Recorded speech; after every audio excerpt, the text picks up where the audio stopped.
Hey guys, Pedro here to do an album review. Today I'm here to tell you about the self-titled album from Angelus Apatrida, out February 5th on Century Media Records. This album has 10 tracks, 47 minutes in length. This is the band's 7th full-length studio album, and they are a Spanish thrash metal band.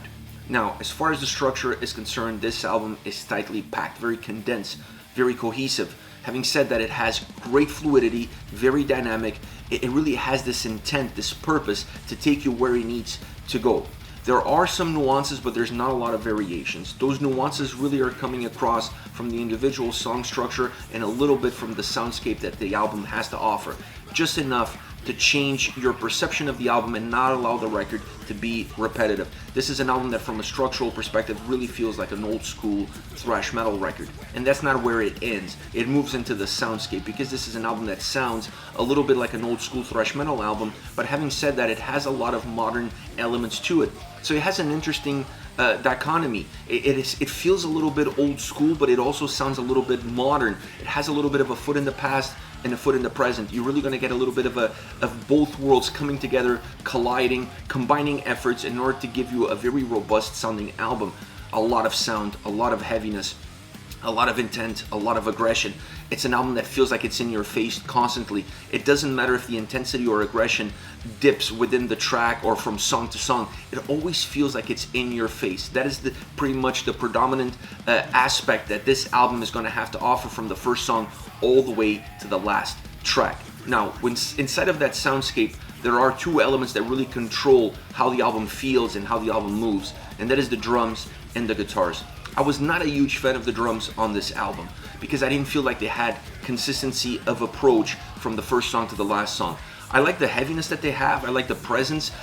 In some tracks, they really feel relentless. They really feel robust, and the sound feels warm and rich. But overall, I felt that there was too much cymbals on the drums throughout this record that flattens out the sound ever so slightly. It takes a little bit away from the warmth and from the foundation that the drums have to create for an album like this. The guitars compensated because the guitars on this album are very chunky. They have a lot of sound, they have a lot of volume, and they do carry a lot of heaviness.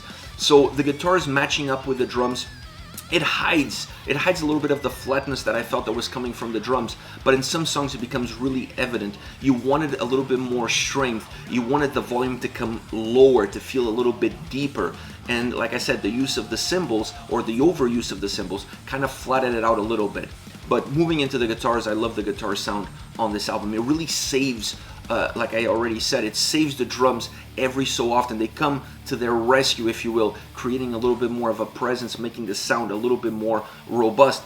But it's not just how chunky the guitars sound throughout the record that makes this a great album from a guitarist perspective. It's also the solos. The solos are magnificent. They have a little bit of an old school feel, not necessarily old school thrash metal sounding guitar solos, but definitely an old school, perhaps new wave of British heavy metal sound. I felt like they were really going deep into the vault in bringing some of that aroma back into the present as far as the solos are concerned. But they were always in the perfect spot within the songs, creating more elements of beauty, of melody, but at the same time of aggression, of intensity, really elevating the songs, making them a little bit bigger, giving them a little bit more life, more meaning, more intent.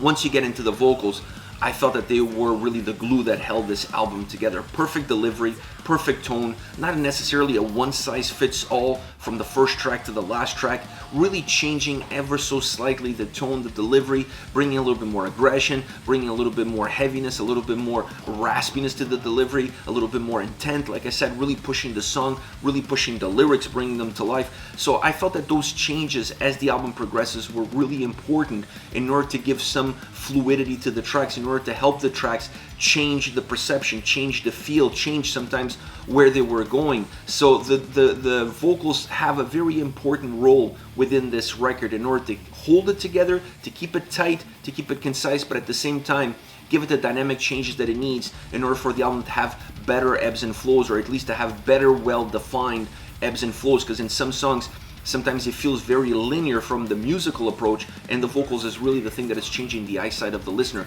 because you're getting a little bit more of intent and aggression, or changing into a more melodic and a little bit more darker feel, and that is enough for the listener to feel like the track is moving, to feel like the track is morphing, and it gives you those, like I said, ebbs and flows that are really important in order to make the songs and the album very dynamic.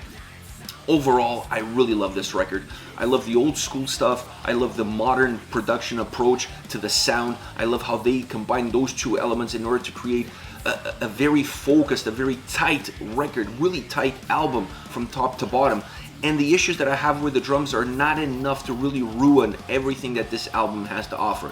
Because the more you listen to the album, the more you realize that the drums, at those times where they perhaps feel a little bit flat, are overcompensated by how heavy, by how powerful the guitars are, and everything starts to merge well together, and the overall sound is still one of heaviness, is still one of power and strength coming at you. So the issues that I have with the drums are just not enough of an issue for me to just put this album away and not listen to it. I love this record. I love the sound.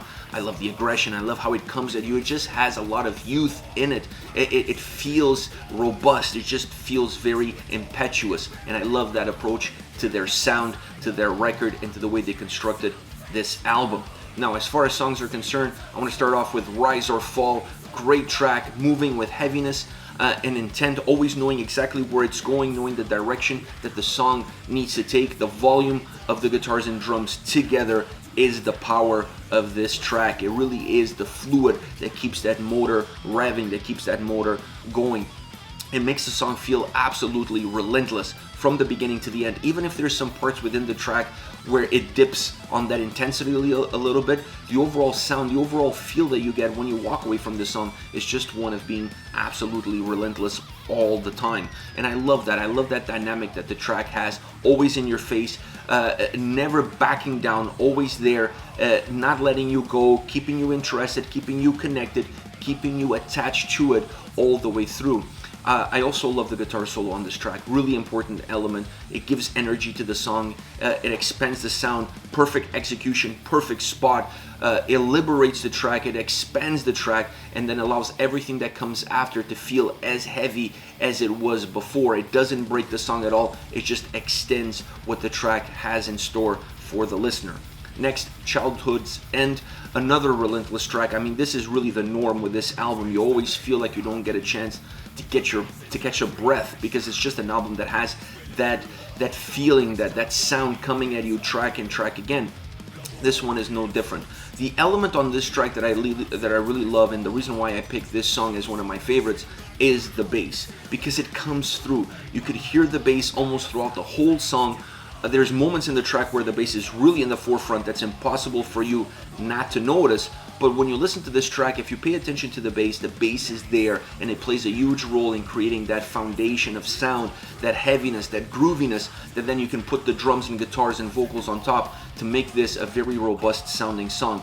But the reason I picked this track is really the bass. I love how it sounds, I love how it comes across, and I love how they use it throughout the entire track.